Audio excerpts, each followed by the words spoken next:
E aí, pessoal, no vídeo de hoje vamos falar sobre repetições. Existem várias formas de fazer repetições, né, em Swift. No caso, grande parte delas é em comum a maioria das linguagens. No caso, a repetição for e a repetição while. Bom, vamos começar pensando no propósito de por que a gente usaria repetição. Vamos supor que a gente queira exibir para o usuário mensagens como, por exemplo, print oi. Vamos supor que a gente queira exibir essa mensagem 3 vezes. Então a gente faria usando prints separados. Tem esse requisito também. Usando prints separados a gente faria isso aqui. Tá. Só que é meio inviável a gente usar 3 vezes a função print assim e escrever isso daqui. Imagina se fossem 6. A gente ia simplesmente copiar isso aqui, né? Ia ficar inviável. Isso aqui é só um exemplo, o mais simples assim que me veio na cabeça, mas pensem assim em trechos de código, linhas que a gente percebe que vão ser repetidas várias vezes, assim, por exemplo, o exemplo da máquina de café, daquela função, né? Imagina se a gente precisasse fazer o café várias vezes, né? Imagina se a gente tivesse que implementar aquele trecho de código daquela função dos vídeos, por exemplo, várias vezes, copiar tudo aquilo e colar. Ia ser uma redundância enorme, né? Ia aumentar o nosso código consideravelmente e com redundância, né? Então, ao invés de fazer isso, existe a repetição, que eu vou começar pela mais simples, que é com for. For, num, de 1 a 3, quero repetir 3 vezes, e eu abro chaves, mesmo esquema de condição e função, abrir chaves, completou automaticamente, e aqui eu vou botar o nosso print oi. Oi. Vamos ver o que vai acontecer. Aqui no painel do debug, ele vai exibir,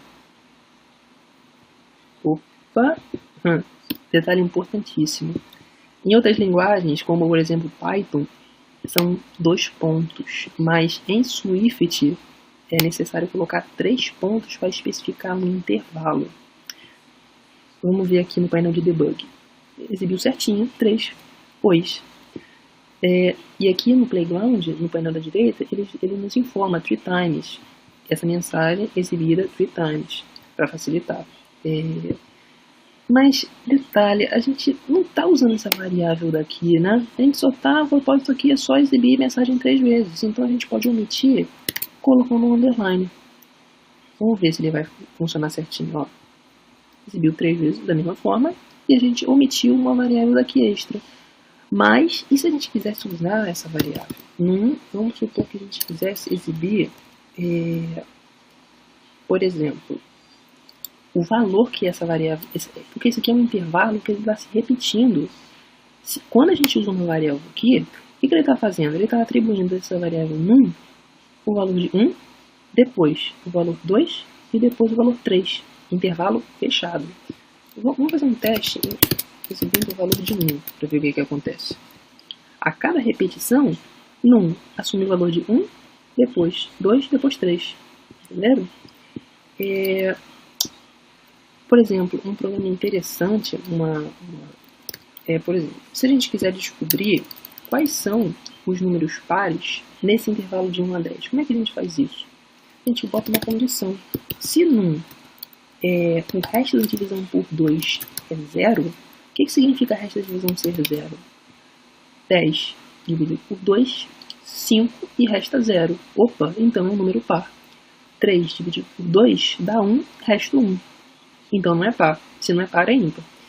Então, olha só a utilidade desse operador. Porcento, ele representa o resto da divisão. O resultado do resto da divisão entre esses dois números aqui. E vamos lá, a gente vai fazer o print. Mesmo esquema, vamos lá. 2, 4, 6, 8, 10. Ele exibiu os números pares nesse intervalo de 1 a 10.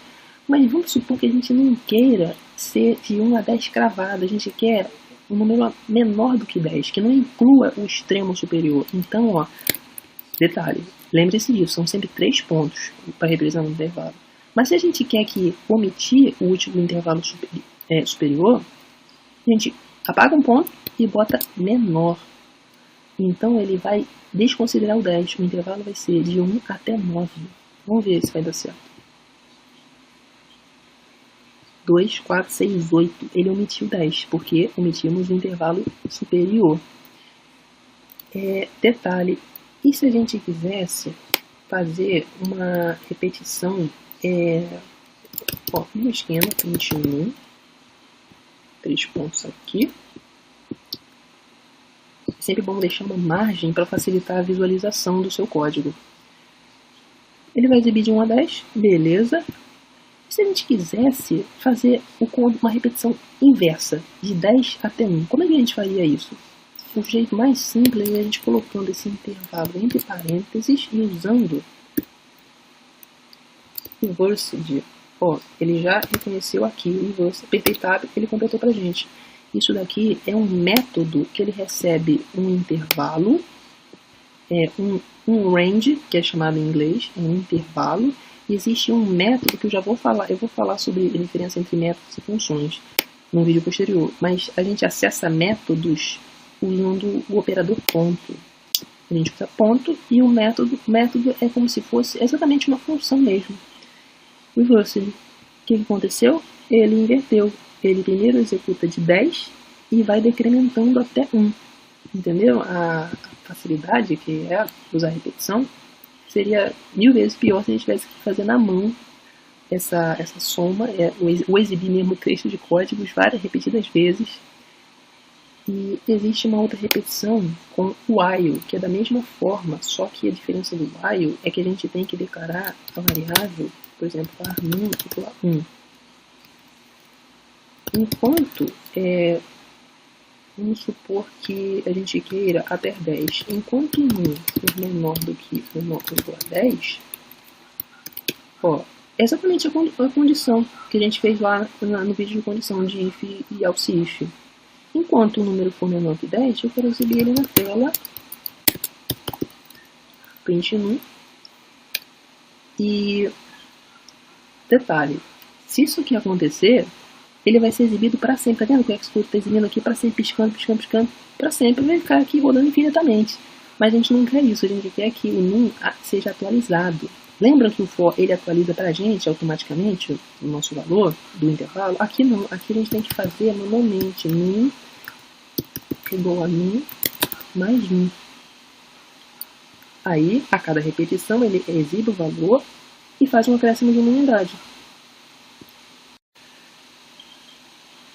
Bom, eu tive que fazer uma pequena edição no vídeo porque eu queria exemplificar um caso que, sem querer, se a gente esquecesse de incrementar essa variável em 1, isso gera um loop infinito. Repetição, em inglês a gente chama de loop, mas só que o Xcode voou e travou de vez, porque repetições infinitas desgastam assim, absurdamente, geram um processamento infinito que vai sugar a capacidade da sua máquina, do seu computador.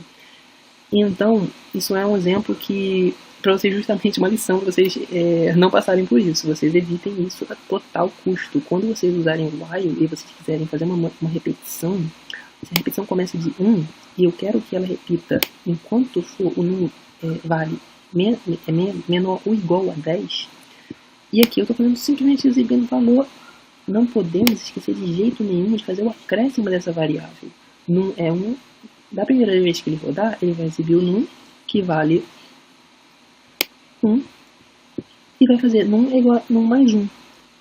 E vai rodar o while, ele vai chegar aqui e vai voltar para cima e vai verificar de novo. Ah, num 2 é menor ou igual a 10? É. Ah, então beleza, é verdade. Então ele vai entrar nesse bloco de novo e vai executar isso mais 10 vezes, mais 9 vezes. Entendeu a utilidade? Mas repetição, a que eu mais recomendo é o for. Ele é super prático porque ele já faz esse acréscimo já embutido nele, com aquele in, ele já faz isso pra gente. Isso facilita bastante e evita também possíveis erros de esquecimento, que nem foi aquele caso Bom, então é isso, pessoal. No próximo vídeo eu vou falar sobre vetores. Até mais.